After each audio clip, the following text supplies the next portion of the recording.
If you're someone who can hold a basic conversation in your target language, but you want to be able to hold a deeper and more complex conversation, then this is for you. Based on my 13 years of learning languages as a native English person, the one thing holding people back is their fear of making mistakes when speaking with native speakers. In this video, I'm going to explain where that fear comes from and what you can do to overcome it so you can become more fluent and express yourself better in your target language. And to be clear, this works with any language. Now, firstly, you weren't born with the fear of speaking with natives. That fear was learned, and it's normally from a negative past experience when practicing a different language. So say for example in the past you had a go at practicing a language maybe in school or on holiday, you might have said something to someone and you got a bad response. Maybe you said something but they didn't understand you, or it's too noisy, or something about the situation you were in wasn't good and you felt like you couldn't speak that language. You felt bad, as if you failed. Now, most people might not even remember where this fear came from. They might not remember a certain situation or scenario, but your mind remembers it, and essentially it's trying to stop you from doing the same again because it was embarrassing or you felt bad. So it's just your mind trying to keep you safe. But the first thing to remember is it's not your fault and you can overcome it. Secondly, you have to understand that in order to progress or learn something new, anything new,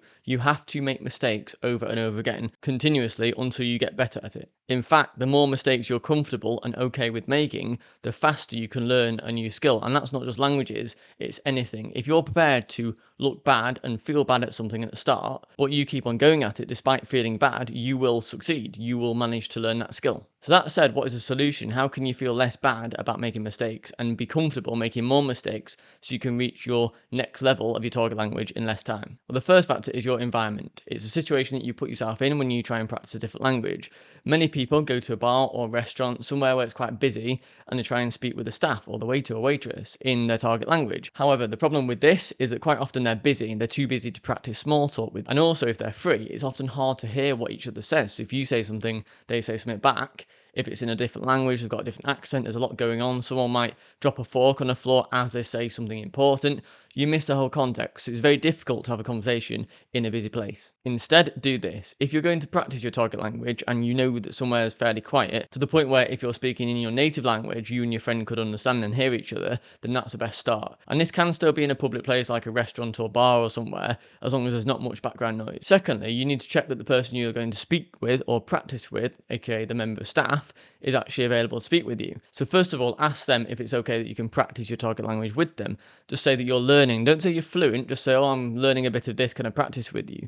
That frames the whole environment so that they're more open, they'll speak slowly, and they'll be more forgiving if they can't understand what you're saying. At that point, they'll speak slower to you, they'll reply slower, and also that will mean that you feel more relaxed and you're always better at speaking a different language or doing anything when you're more relaxed, as opposed to being stressed and having a lot of pressure on yourself to be perfect when speaking back. Now, the second factor is when you actually do speak with the native speaker and you're practicing, assuming you can have a basic conversation at the moment, is do not worry about grammar and do not worry about knowing every single word you want to say before you start saying it. And what I mean by that is your goal at this point shouldn't be to be absolutely perfect. Your goal should just be to be understood by the other person and also to understand the gist of what's being said to you. Now, when they reply to you, the native speaker, when they reply, you don't have to understand every single word. But as long as you get the context and the key words that they're saying to you, then you can get enough of a gist of what they're saying to you to be able to respond back and keep the conversation flowing. Because that's the goal, to keep it flowing in conversation, even if you say things the wrong way, or you start a sentence and you don't know what words you're going to be using 10 seconds down the line. Don't worry about that. Just start it, continue it, and if you don't know a word, maybe switch back to English or use hand gestures. So as a word example, I might forget the word for car, but I'm trying to describe what it is without knowing how to say the word. I can literally say the thing that you get in that gets you from A to B. Or I can say the thing that you get in when you want to go somewhere.